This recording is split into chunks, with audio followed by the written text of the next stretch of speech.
I drove 5 hours to surprise my dad, only to find my husband and best friend already there, trying to convince him of a shocking betrayal. I, 29 female, have been married to my husband, 31 male, for 4 years. We've lived together for 6 years now since we started dating, and I've always thought we have a perfectly normal and healthy relationship. My husband is close to my family, my friends love him, and overall, we've never had any major relationship problems. I've never had any reason to doubt his loyalty or love either. So what happened recently has left me pretty shaken up, to say the least. Let me tell you about my best friend now. We met in college and lived together for almost the entirety of our college life. After college, we continued to live together for a year or so before I had to move out for work, as the commute was becoming too difficult to manage. Even after that, we remained very close and saw each other at least once a week. As you can probably tell, it was a solid friendship. She was the maid of honor at my wedding too. She also visited my hometown with me nearly every holiday, as she was not really close with her family, and my parents started seeing her as a second daughter. When my mom unexpectedly passed away 5 months ago, she supported me through everything I went through. I don't know how she could do what she did after all these years of friendship, but I guess people can change. If only I had known what was coming in the future back then. My husband and my best friend obviously know each other, and the three of us hang out often. I never saw any reason to be suspicious of them. In fact, the thought never even crossed my mind. I always assumed they sort of see each other like some sort of siblings. Boy, was I wrong. But let's circle back to that later. As I've said already, my mom passed away a few months ago. This has been obviously difficult for my dad, but he has taken it like a champ. I tried to visit him as much as possible, but he lives around 5 hours away, and between the distance and my work, I can't really visit him as much as I would like to.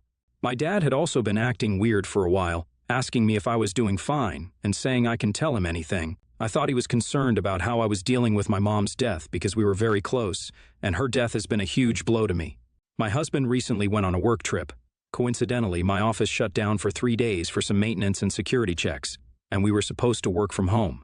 I thought this was the perfect time to surprise my dad with a visit. I left in a hurry and called my husband to let him know I'll be visiting my dad, but he didn't pick up. I assumed he was busy with work and would call me soon. After 5 hours of driving, I finally reached my dad's place. Imagine my surprise when I saw my husband's car parked in the driveway. He was supposed to be nowhere near this place, so it wasn't possible that he was dropping by on the way, and even if he did, he would have definitely told me. I couldn't figure out what was going on as I rang the doorbell. My dad opened the door and was really surprised to see me. He hugged me and asked if what he had heard was true. I said I didn't know what he was talking about, and before he could answer, I saw my husband behind my dad. He looked like he was in total shock. Before any of us could say anything, my best friend emerged from the living room, asking what was keeping them both. When she saw me, she literally stopped speaking mid-sentence. My dad finally broke the silence. He said that if what he had heard was true, he would be very disappointed in me. I asked him what he meant and what my husband and best friend were doing here without telling me. Before my dad could say anything, my husband turned to me and said that he could explain and that he needed to talk to me alone.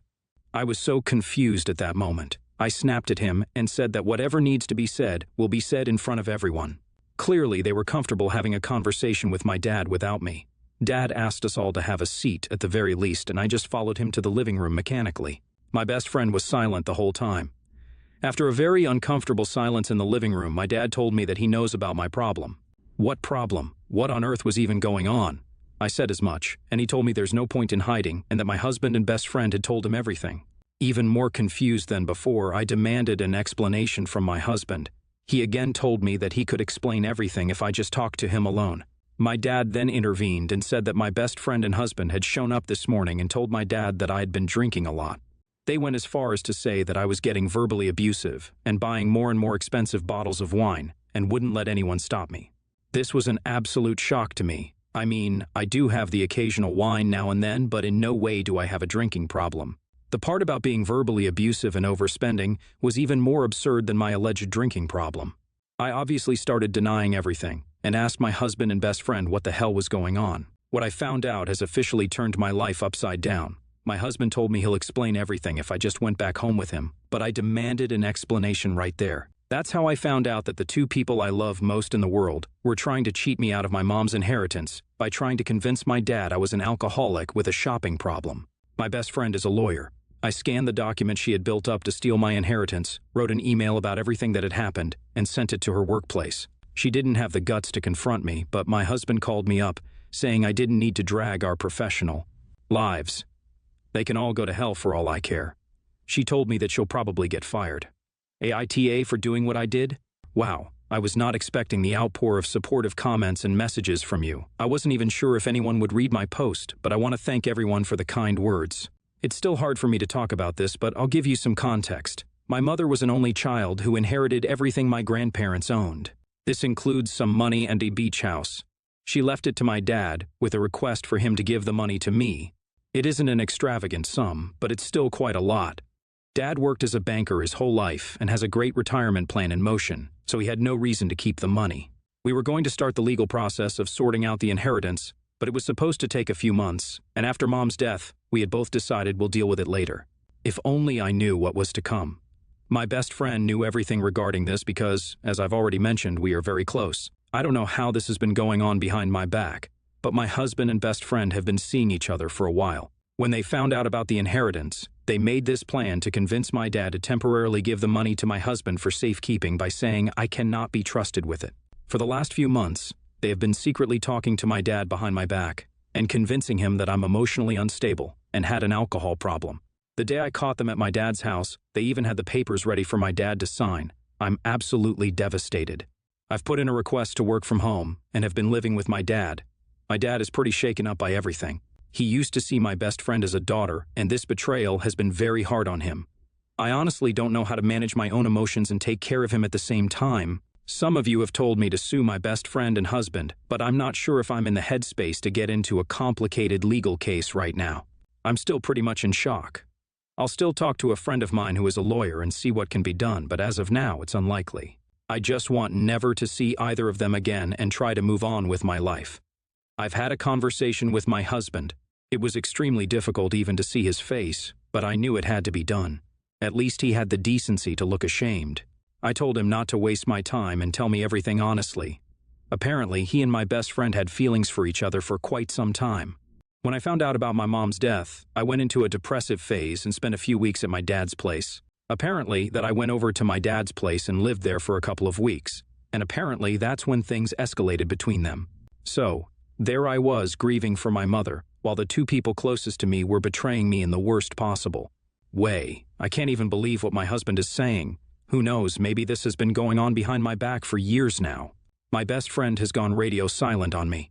I hope she's feeling at least a little ashamed about what she has done.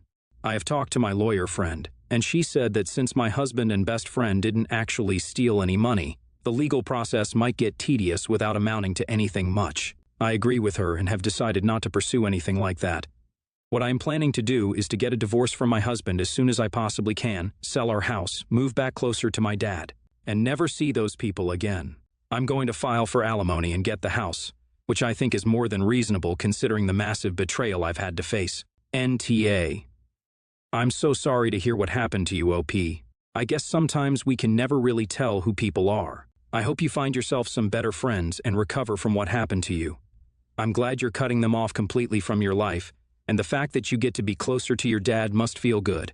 Good luck with everything. NTA in any way. I cannot believe just how terrible your husband and former best friend are. Not only did they cheat, but they also tried to convince your grieving father that his beloved daughter is going through something as serious as an alcohol problem. I can't fathom how twisted and selfish someone has to be in order to do that. I live with my partner in a block of flats apartments, with rather thin walls and quite a growing number of families. As of the last year, I came to find the reason we suddenly had so many moms and babies come through was because it's part of a refugee program. I was pleased, as I worried it was mothers of domestic abuse, as I'd never seen any fathers in the front desk. Security wouldn't let my partner come in without heavy questioning one time. Fathers seemed to have to sign in at the front desk. So we got a family of mom and daughter, likely 7 years old, move in across from us, while we also had a mom and daughter, same age, move in next to us. Soon we hear screaming coming from the kid across the hallway. No biggie, as it's a kid, and that happens. Mom seems stressed out, but can't blame her, as kids can be hard work. But soon it's developed into the mother being a million times worse than the kid. Every morning, like clockwork, she screams at her kid and continues it into the hallway at 9 a.m. every day. I work from home, and my partner can't get a lie-in on the weekends, so it's been difficult working with it. I eventually opened the door one night and asked her to close hers, as she was shouting too loud. She shut her door, and I assumed she got the idea I can hear a lot more than expected. But no, 2 days later, she has me and my partner up at 7 a.m. on a Saturday, shouting at her kid again. My partner goes over, and when he knocked, she basically opened it and then closed the door in his face. Then the last resort, with a little less patience, I opened my door one morning after it was loud enough that I couldn't concentrate at work and said, "Please shut your mouth. You can't keep screaming at her like this." I assumed I had pushed it too far and retreated into my flat, feeling rather sheepishly embarrassed for getting that annoyed at her in front of the daughter. This was all last week. Today, she had her welfare checker come around for who knows what. How do I know? She had her door open. I'm trying to work, but then I heard a conversation of the woman saying she was going to report us, and that we have been aggressive, and we have been complaining about the noise from the kids and how we were unreasonable. The worst part, the welfare lady was agreeing, saying that we likely don't have children and couldn't possibly understand, really emphasizing a motherhood struggle. After this, I opened my door and said, "We have explained time and time again that we forgive you have a child, but not the way you scream at her. It's horrible to listen to, and I believe you treat that child terribly." And closed my door. I was angry and irritated. I'm also not a fan of how I approached that. AETA? This has taken place over a year. Guys, please, I reported this to Child Services and the police many times before this. Nothing has been done, and there isn't much more I can do without throwing myself in harm's way. I'm agoraphobic and have experienced child abuse all my young years. So believe me when I say I am really pushing to get this sorted. I'm also shocked by those who have suggested I don't care about the child, have a problem with refugees, and believe people who have suffered at the hand of domestic abuse shouldn't be housed. Actually speechless. I'm terrified too. She reminds me of my abusive mother, and I jump out of my sleep every night and every morning, thinking she's made it into my flat.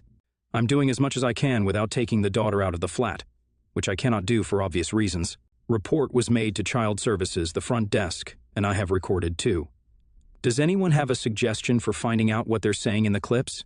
Cannot find anything online for Vietnamese translation through audio. NTA. From your explanation, it sounds like you did nothing wrong, and you were too timid polite. If I had been through what you and your partner had, I would have told a social worker, a welfare check worker, that she was being verbally abusive to her child on a daily basis and constantly screaming and disturbing the peace. Not only that, but I'd complain to any authority I could if it continued to infringe on my peaceful habitation of my home and property. NTA, but I might have asked a welfare checker to come in after she finished with them so you could give your side of the story. Yells can escalate and become physical, and you'd want a record of that for the child's safety. So this morning, I got an email from her business teacher saying that my daughter, 15, did not submit any of her assignments, and because of this, he doesn't have enough evidence to give her a grade. He added that he has given her multiple chances in the past, but she did not submit anything, and because he has to submit the report card grade soon, he has no choice but to give her a failing grade for her midterm. When my daughter got home, I asked to follow me to my room, showed her the email, and asked her to explain it. She apologized and gave excuses, such as the fact that she found business to be hard and boring, despite the fact that she wanted to take it, and I advised against it many times. I asked her if she could drop business for the rest of the year, and she said it's not possible. I told her that she needed to work on all her missing assignments and submit them as soon as possible for the slight chance that she could get a passing grade for her midterm and overall get higher grades for the end of the school year. She gave me a list of all the assignments that she did not work, and I had her immediately work on them. A few hours later, I heard her talking. I opened the door, and I found her talking on her phone with her friends while playing a game on her computer. After she was finished, I asked her to come and bring her phone to me. She asked why, and I told her that she couldn't take any breaks. I told her she had to get her assignments done, and she couldn't afford to waste any more of her time than she already did. She begged me to get some time off to do her things and promised that this wouldn't happen again. I was adamant about that and took her phone. I told her if I caught her wasting her time again before finishing her business assignments, I would ground her. She called me the worst and left the room. Now she's crying in her room. I wonder if I was hard on her, but she needs to know that her actions have consequences, and that if she wanted to have time playing with her friends, then she shouldn't have failed her class in the first place. NTA, that's parenting. Sometimes we as parents are the absolute worst when we try to get our kids to do what they need to do. The situation she put herself in has made it clear that she doesn't feel the compulsion to do the work and was sitting in her room wasting the limited time she had to work on the backlog of assignments. As a result, her access to her friends, social media, and games was revoked. Hopefully that lights a fire under her ass to do the work that should have been done in the first place. NTA. Not failing the class needs to be her priority, not talking on the phone and playing video games. Your daughter created this problem for herself. She needs to fix it. When she goes to university or gets a job, no one is going to hold her hand to get her work done in a timely manner. So it's best she learns the lesson sooner than later.